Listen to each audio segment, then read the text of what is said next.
Now, I spoke last night about this bloke, the UN climate chief. He's an ambassador for something, Simon Stiell. Now, we mentioned yesterday that he came out and said, if we don't do something about global warming, fruit and vegetables will be an annual treat for Australians, trying to suggest you'll only be able to get fresh fruit and vegetables once a year. I mean, patently ridiculous. Well, this same bloke, according to someone's done some research on this, when he was a politician, actually backed tax breaks for oil and gas companies in his home country of Grenada. Now, this is, hypocrisy writ large.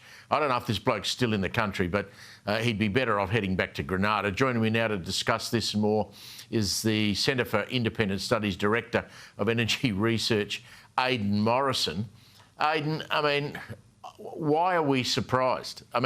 The hypocrisy that lives in the zealotry of green energy and climate change knows no bounds.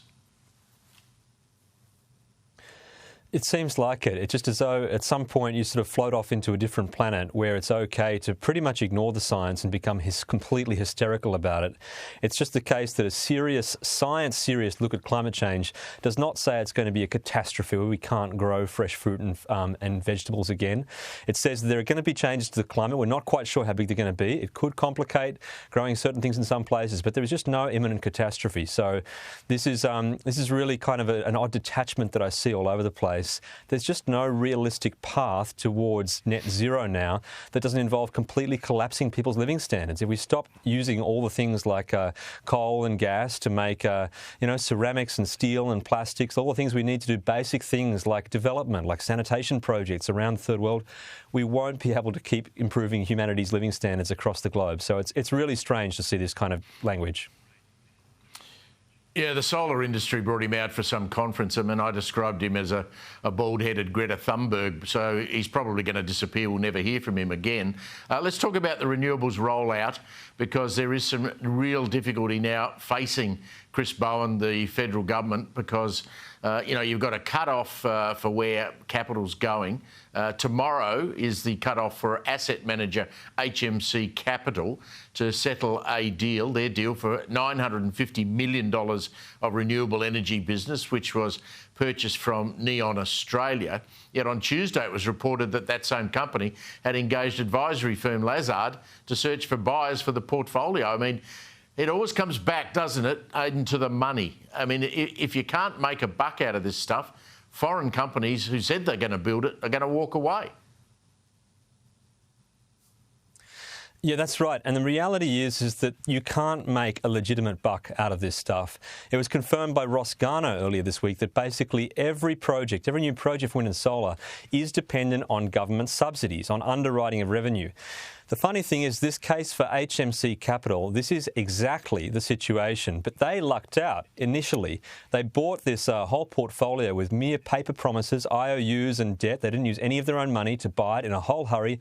And then just 6 days later, it turned out that Chris Bowen bestowed upon it a new subsidy. He underwrote the future revenues for one of the major wind farms, the Kent Brook wind farms, just 6 days after it was acquired by HMC Capital. And of course, Julia Gillard, who formerly had Chris Bowen as one of her ministers, is the chair of that fund.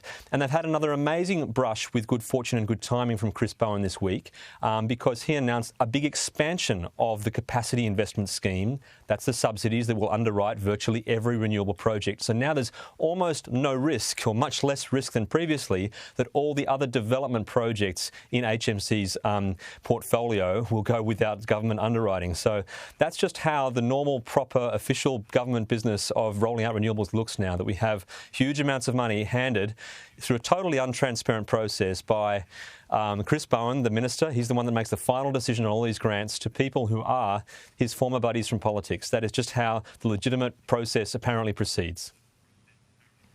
And he gets up in Parliament, abuses anybody who dares to ask him a question about whether the net zero target's going to be reached or not. And he couldn't even answer that question in question time today.